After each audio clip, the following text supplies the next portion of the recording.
ये उसी का बच्चा है जो एयरपोर्ट पर आया था या किसी और का? तुम्हें क्या फर्क पड़ता है अब इस बात से?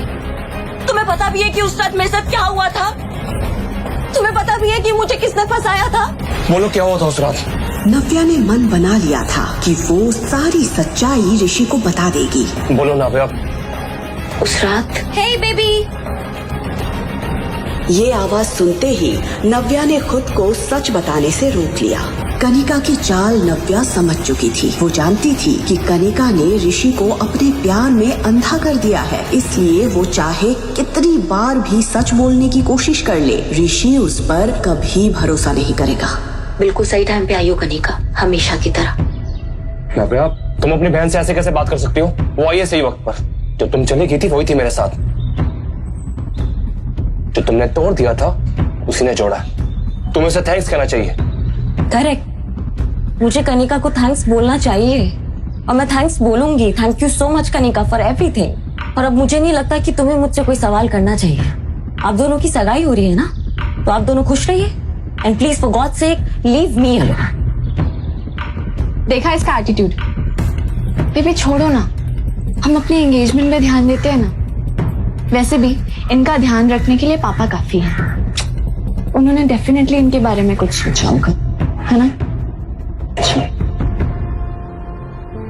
इस औलाद को तुम्हारी मेरे पास लाने की हिम्मत कैसे हुई? जो मेरा ग्रैंडसन नहीं है और ना ही कभी हो सकता है। सगाई में केवल तुम वेलकम हो, ये बच्चा उस इवेंट में नहीं आ सकता।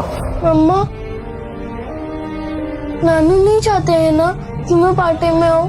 मेरा बच्चा। उसकी उम्र भले ही कम थी, लेकिन उसे ये तो समझ आ ही गया था कि उसे यहाँ पर दादी के अलावा और कोई भी पसंद नहीं कर रहा था। उसकी ये फीलिंग देखकर नव्या के दिल के टुकड़े हो गए थे। क्या कभी ऐसा हुआ है कि मम्मा अपने बच्चे के बिना किसी पार्टी में गई हो? नानू थोड़ा गुस्से में थे ना, इसलिए उन्होंने ऐसे कह दिया। लेकिन तुम हमेशा एक बात ध्यान रखना, मम्मा कहीं भी जाएगी अपने बच्चे के साथ जाएगी। चॉकलेट। नव्या ने आरव को तो बहला दिया था, लेकिन उसके मन में अभी भी उथल पुथल मची हुई थी। एक तरफ उसे अपने परिवार की नफरत झेलनी थी और दूसरी तरफ उसे आरव के कोमल मन का ध्यान भी रखना था। बस जल्दी से ही 1-2 दिन निकल जाए, फिर मैं अपने बच्चे को लेके अपनी दुनिया में चली जाऊंगी।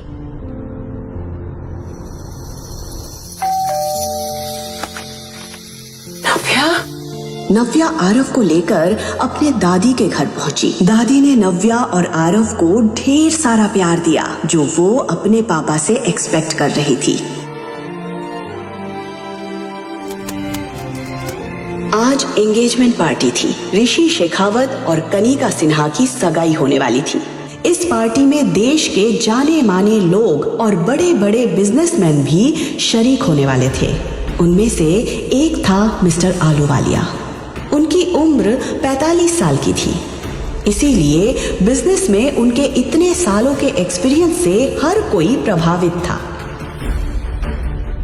शेखर अंकल, आपने मुझे बुलाया? यस, अंदर आओ। पर क्या अंकल अंकल लगा रखा है? कॉल मी डैड बेटा। ऋषि, आज का दिन मेरे लिए बहुत इंपॉर्टेंट है। ये शादी एक शादी नहीं बल्कि हमारे फैमिली बिजनेस को मजबूत करने का तरीका भी है। आज मैं तुम्हें अपनी सबसे प्रीशियस डॉटर देने जा रहा हूँ। आई होप कि तुम उसका अच्छे से ख्याल रखोगे। आप बेफिक्र रहिए डैड, मैं कनिका का अच्छे से ख्याल रखूंगा। आज पार्टी में कुछ खास गेस्ट आने वाले हैं। मिस्टर आलूवालिया, उनसे मिलने कई लोग आएंगे। बड़ी मुश्किल से वो यहाँ आने के लिए राजी हुए हैं और तुम तो जानते हो कि उनसे रिश्ता बनाने के लिए लोग बस एक मौका ढूंढते हैं और आज की पार्टी में उन्हें ये मौका मिल जाएगा। ध्यान रहे, उन्हें किसी भी तरह की कोई दिक्कत नहीं होनी चाहिए। Sure dad. आज पार्टी में नव्या भी आने वाली है। आपको लगता है वो आएगी? आएगी, जरूर आएगी। मैंने उसे बुलाया है, वो मेरी बात टाल नहीं सकती। इनफैक्ट मेरे एक फोन कॉल पे वो भागते हुए चंडीगढ़ आ गई। वो पार्टी में जरूर आएगी, आई नो। आज वो कोई प्रॉब्लम ना क्रिएट करे। कनिका आज खुशी से फूली नहीं समा रही थी। उफ, सच ड्रीमी एंट्री। आई विश मेरे लिए भी कोई ऐसा ही अमीर राजकुमार आता। ऐसा राजकुमार पाने के लिए ना बड़ा चालाक बनना पड़ता है। क्या मतलब? अरे तुझे नहीं पता? ये राजकुमार इसकी बड़ी बहन का फियांसे था। इसने अपनी बहन को घर से भगाया और अब उसी के फियांसे से शादी कर रही है। अरे हाँ, सालों हो गए नव्या को देखे हुए। इस सिन्हा परिवार ने न जाने कहाँ गायब कर दिया उसे। अरे मैंने तो सुना था 6 साल पहले नव्या और ऋषि की शादी होने वाली थी, पर अचानक क्या हो गया? कहाँ चली गई? ये शिखा ने भी तो वैसा ही किया था। शादीशुदा मिस्टर सिन्हा को उनकी वाइफ से दूर करके खुद उनसे शादी कर ली थी। क्या पता इसकी बेटी कनिका ने भी बेचारी नव्या के साथ वैसा ही कुछ किया हो। आज अगर वो होती, इस कनिका की तरफ कोई देखता भी नहीं। उसकी पर्सनैलिटी के आगे कनिका कभी दिखाई नहीं दी, इसीलिए तो जलती है कनिका अपनी बड़ी बहन से। नव्या का तो और ही कुछ अलग है। मेहमानों के बीच कनिका और नव्या को लेकर कंपैरिजन की बातें हो रही थी। अरे मिस्टर सिन्हा, आपकी बड़ी बेटी दिखाई नहीं दे रही, कहाँ है वो? जहाँ तक मुझे याद है, ये ऋषि शेखावत वही है ना जिसके साथ आपकी बड़ी बेटी की शादी होने वाली थी? ये बात जोर से उठते ही सन्नाटा छा गया था। मेहमानों के बीच हो रही बातों से शेखर का खून खौल रहा था कि तभी नव्या के आते ही सिन्हा परिवार के होश उड़ जाते हैं। शेखर के बार बार मना करने के बाद भी नव्या आरव को एंगेजमेंट पार्टी में लेकर आई थी। शेखर तिलमिलाकर नव्या की ओर जाता है। तुम यहाँ इस लड़के के साथ क्या कर रही हो? तुम जानबूझ के अपनी बहन की सगाई खराब करना ही हो ना? इस लड़के का नाम आरव है पापा, और आरव मेरा बेटा है। और वैसे भी पापा, आपने मुझे बैंगलोर से सगाई अटेंड करने के लिए बुलाया ना, सो आई एम हियर। नव्या, मैंने तुमसे कहा था ये लड़का तुम्हारे साथ नहीं आ सकता। इसे अभी के अभी यहाँ से भेजो, वरना मैं इसका हाथ पकड़ के यहाँ से बाहर निकाल दूंगा। मेरे बेटे को कोई छू भी नहीं सकता है, और अगर आप नहीं चाहते कि हम यहाँ रहे तो मैं खुद यहाँ से चली जाती हूँ। दीदी, दीदी स्टॉप। दीदी तुम भी ना, तुम्हें तो पता है डैड गुस्से में 2-4 शब्द ज्यादा भी कह दिया तो तुम क्या सच में चली जाओगी? हाँ, वो क्या है ना दीदी, तुम्हें देख करके 6 साल पहले जो कुछ भी हुआ वो सब याद आ जाता है डैड को। ये सब कुछ कनिका ने किया है, कनिका ने मुझे फंसाया। एकदम चुप, अब एक शब्द और नहीं। देख रहे हो अपनी बेटी की हरकतें? एक तो शेखावत परिवार के सामने हमारी इतनी इंसल्ट करवाई, ऊपर से माफी मांगने की जगह मेरी बेटी को मारने चलिए। निकल जाओ अभी के अभी इस घर से। तब सिन्हा परिवार से तुम्हारा कोई रिश्ता नहीं। पापा, और मेरी सिर्फ एक ही बेटी है, कनिका। पता नहीं क्या कुछ नहीं सहा उन्होंने, थोड़ा गुस्सा है।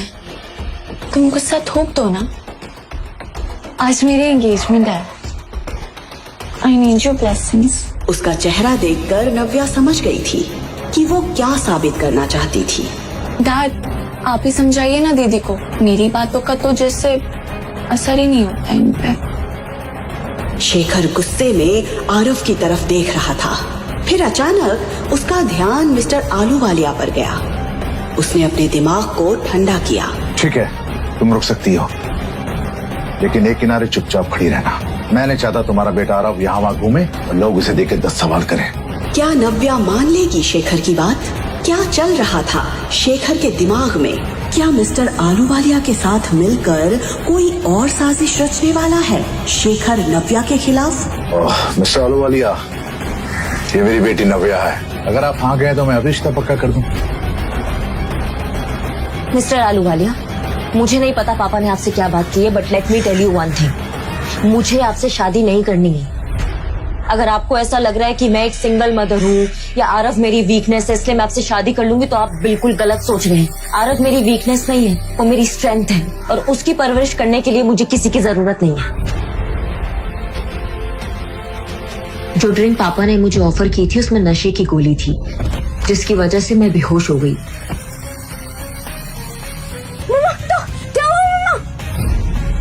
मेरी आंख खुली तो मैं अस्पताल में थी और आरव मेरे साथ नहीं था। आरव, आरव,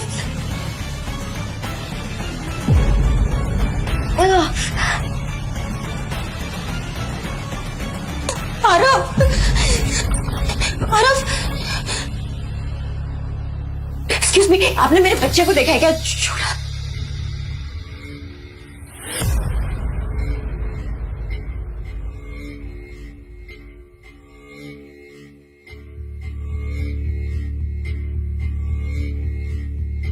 लेटर पढ़कर जैसे मेरी दुनिया ही खत्म हो गई।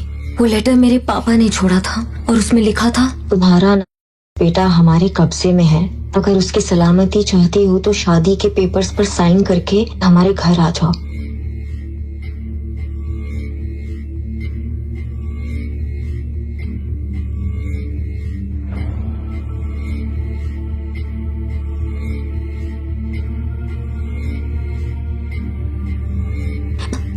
मैंने हिम्मत जुटाई, पर मैं इस शहर में किसी को नहीं जानती थी। तभी मुझे अविनाश आहूजा का ख्याल आया और मैंने उसको फोन किया। हेलो हेलो, मैं नव्या बोल रही हूँ। अविनाश जी, मुझे आपकी हेल्प की जरूरत है। मेरे बच्चे आरव, उसको किसने किडनैप कर लिया है। प्लीज मेरी हेल्प कीजिए, प्लीज प्लीज।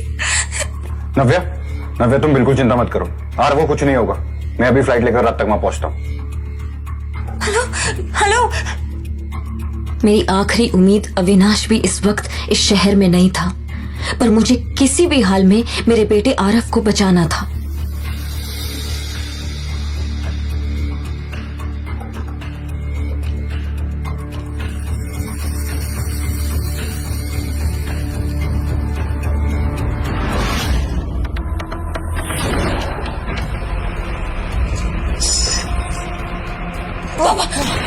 बिल्कुल भी चालाकी मत करना प्लीज। नहीं तो मेरे बेटे को बचाने के चक्कर में एक बेटी को अपने बाप पे गोली चलानी पड़ेगी। प्लीज बाबा, बिल्कुल जल्दी आओ बेटा, मामा के पास आओ, जल्दी जल्दी आओ, जल्दी आओ।